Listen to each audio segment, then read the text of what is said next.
and maybe just because I got connections, obviously, with the Nationals then too. That's where I started my career. Yep. Nothing shocks me anymore in baseball, right? Like nothing shocks me.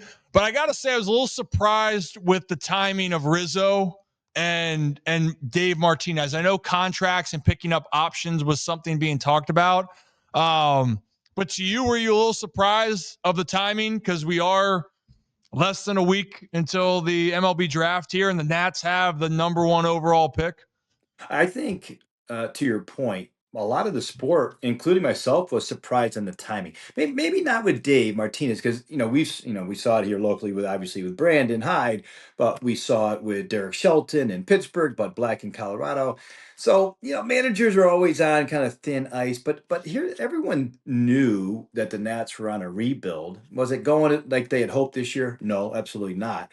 But you're still feeling like, geez, all right, ownership, you would think, we all bought into that plan for another year. They didn't let him spend, didn't let Mike Rizzo spend any money in free agency really all that much. So and then as you said, like when you're getting close to the draft, the sweet spot for Mike Rizzo is his evaluation of amateur players. Like he was out seeing the top amateur players that they were going to consider for the number one overall pick.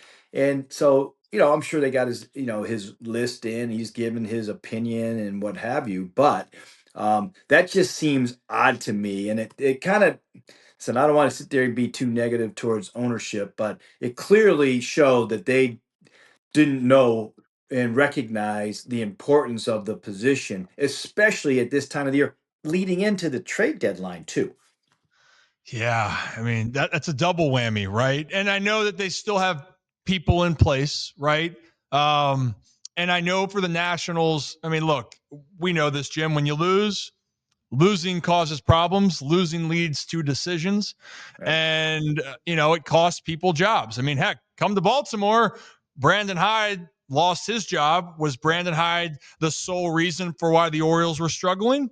No, but a manager or somebody usually is one of the fall guys to start, and then it can be a domino effect. And for the Nationals, they, I got to check the standings, but as of when the firing happened, they were the second worst team in the National League, right? So I understand the disappointment, but to what you were saying, you know, they they weren't spending on certain places and cases, and they did have some deficiencies with their staffs, both in the starting rotation and the bullpen.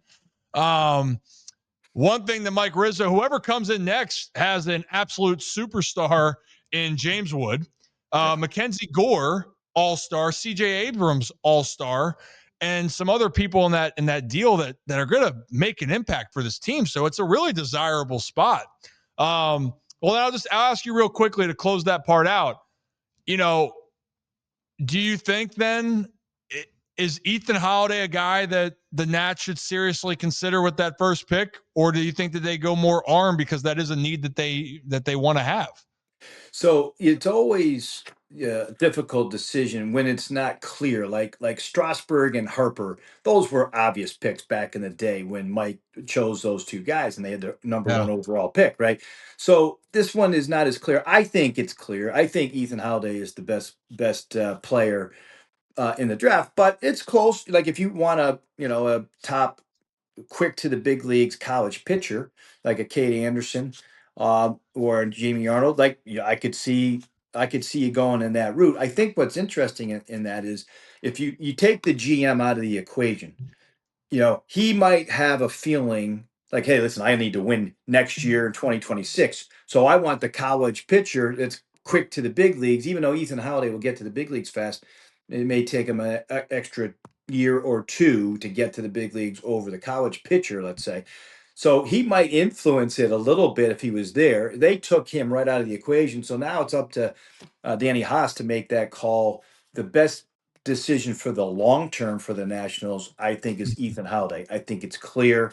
They need to fix some of their internal hitting development uh, coaching that has been going on, and they've had some problems with, which I'm sure you're aware of too. But primarily, I think the best player is Holiday, and so if they choose differently, it may be because of that influence that they have that they want to start winning, next year, and so they're going to pick a guy that's closer to the big leagues.